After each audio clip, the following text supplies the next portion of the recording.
اللہ الرحمن الرحیم السلام علیکم ورحمۃ اللہ وبرکاتہ۔ آج ہم اسلامیت میں جو اپنا چیپٹر پڑھیں گے اس کا نام ہے اسلامی اخوت، جو کہ ہے پیج نمبر 77 اور 78 کے اوپر۔ اخوت عربی زبان کا لفظ ہے جس کے معنی بھائی چارہ کے ہیں۔ اسلامی اخوت کا مطلب یہ ہے کہ تمام مسلمان چاہے وہ کسی بھی رنگ، نسل، زبان یا وطن سے تعلق رکھتے ہوں، سارے کے سارے آپس میں بھائی بھائی ہیں۔ مسلمانوں کے باہمی بھائی چارے کے متعلق اللہ تعالیٰ کا ارشاد ہے۔ ترجمہ: مومن تو آپس میں بھائی بھائی ہیں۔ ایک دوسری آیت میں اللہ تعالیٰ کا ارشاد ہے۔ ترجمہ: اور مومن مرد اور مومن عورتیں ایک دوسرے کے دوست ہیں۔ اس پیراگراف میں کیا بتایا جا رہا ہے؟ اخوت کے بارے میں بتایا جا رہا ہے کہ اخوت عربی زبان کا لفظ ہے جس کے معنی بھائی چارے کے ہیں۔ اچھا، بھائیوں کی بہت سی قسمیں ہوتی ہیں، جیسے کہ سگے بھائی، سوتیلے بھائی، چچا زاد بھائی، پھوپھی زاد بھائی، اور ہمارے دینی یا اسلامی بھائی ہوتے ہیں۔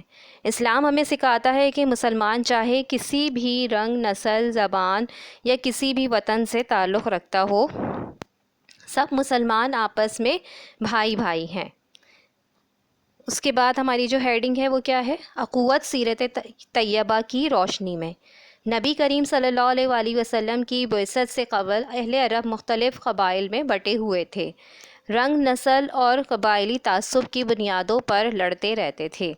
بعض اوقات تو قبائلی تعصب کی بنیاد پر لڑائیوں کی وجہ سے قبیلوں کے قبیلے تباہ و برباد ہو جاتے تھے۔ آپ صلی اللہ علیہ وسلم کی تعلیمات اور سیرت طیبہ کی بدولت وہ آپس میں بھائی بھائی بن گئے۔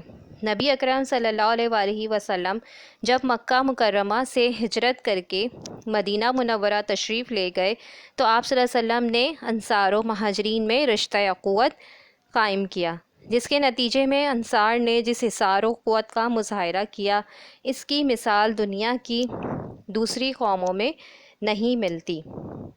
نبی کریم صلی اللہ علیہ وسلم نے احادیث مبارکہ میں اسلامی اخوت کی تاکید کی ہے۔ آپ صلی اللہ علیہ وآلہ وسلم نے فرمایا، مسلمان کا بھائی ہے، وہ اس پر ظلم نہیں کرتا، اس کا ساتھ نہیں چھوڑتا اور اس کی تذلیل نہیں کرتا۔ مسلمانوں کے رشتہ اخوت کی مضبوطی کی مثال دیتے ہوئے آپ صلی اللہ علیہ وسلم نے فرمایا، مومن ایک دوسرے کے لیے ایک دیوار کی اینٹوں کی طرح ہوتے ہیں کہ ہر ایک دوسرے سے تقویت پاتا ہے۔ آپ صلی اللہ علیہ وآلہ وسلم نے مومنوں کی جان، مال اور عزت کے تحفظ کی تاکید کرتے ہوئے فرمایا، ہر مسلمان پر دوسرے مسلمان کی جان، مال اور عزت محترم ہے۔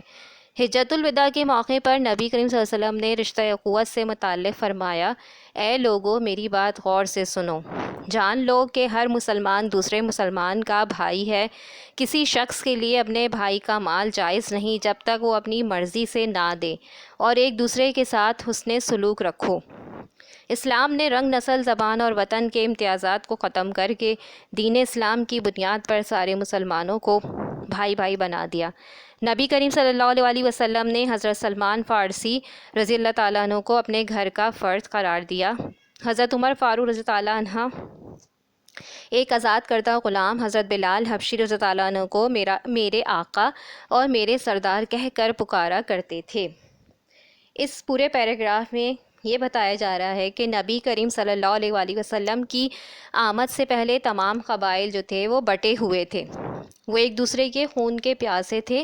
جب ہمارے پیارے نبی دنیا میں تشریف لائے تو انہوں نے تمام مسلمانوں کو بھائی بھائی بنا دیا۔ اللہ تعالیٰ نے دنیا میں ہر چیز جو پیدا کی ہے اس کو جوڑنے کے اسباب بھی پیدا کیے ہیں۔ اگر کپڑے کو جوڑنا ہے تو سلائی کر دیں، کاغذ کو کاغذ سے جوڑنا ہے تو گوند سے چپکا دیں۔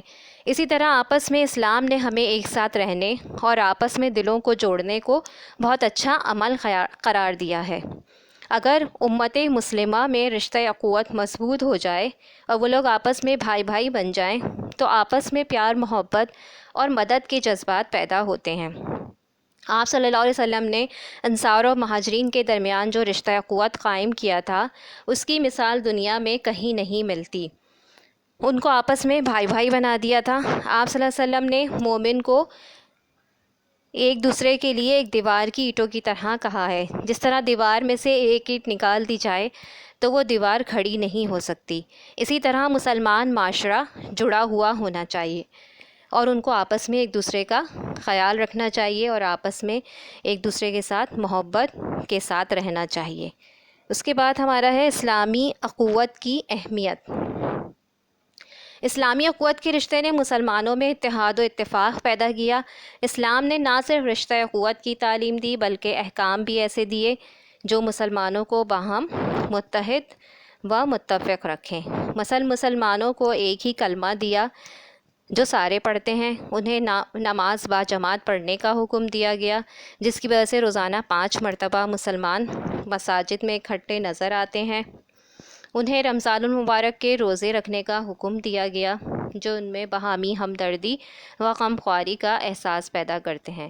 مالداروں کو زکوٰۃ دینے کا حکم دیا گیا جس کی وجہ سے مالداروں اور غریبوں کے دل جڑے رہتے ہیں۔ انہیں حج کا حکم دیا گیا جس میں ساری دنیا کے ملکوں سے آئے ہوئے مسلمانوں کا ایک بڑا مجمع اکٹھے نظر آتا ہے۔ یہ سارے احکام مسلمانوں میں اتحاد و اتفاق پیدا کرتے ہیں اور یہ ملت اسلامی کے اتحاد کی واضح مثالیں ہیں۔ خطبہ حجۃ الوداع کے موقع پر آپ صلی اللہ علیہ وسلم نے فرمایا، دیکھو میرے بعد گمراہ نہ ہو جانا کہ ایک دوسرے کی گردن مارنے لگو۔ نبی کریم صلی اللہ علیہ وسلم نے 2 مسلمانوں کو آپس میں 3 دن سے زیادہ ناراض رہنا ناجائز قرار دیا۔ یہ آپ صلی اللہ علیہ وسلم ہی کی تعلیم کا اثر تھا کہ عرب کے بدو قبائل جو ایک دوسرے کے خون کے پیاسے تھے آپس میں بھائی بھائی بن گئے اور انہوں نے بے مثال اخوت کا مظاہرہ کیا۔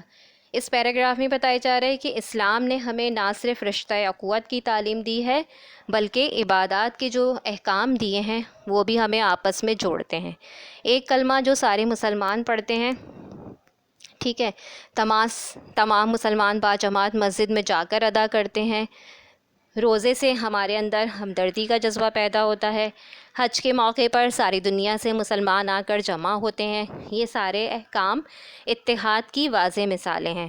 مسلمانوں کو آپس میں 3 دن سے زیادہ ناراض رہنا ناجائز قرار دیا ہے۔ نبی کریم صلی اللہ علیہ وسلم نے فرمایا ہے کہ جو شخص 3 دن سے زیادہ اپنے مسلمان بھائی سے ناراض نہیں رہ سکتا، ٹھیک ہے، اگر آپس میں کوئی ناراض ہے تو ان کے آپس کے تعلقات جوڑنے کو بہت اچھا عمل قرار دیا گیا ہے، اور اسلام ہمیں اس چیز کی تاکید کرتا ہے کہ اگر آپ کسی کو دیکھیں کہ وہ لوگ آپس میں لڑے ہوئے ہیں تو آپ ان کے دلوں کو ملا دیں، یعنی ان کے آپس میں دوستی کروا دیں۔ اس کے بعد ہے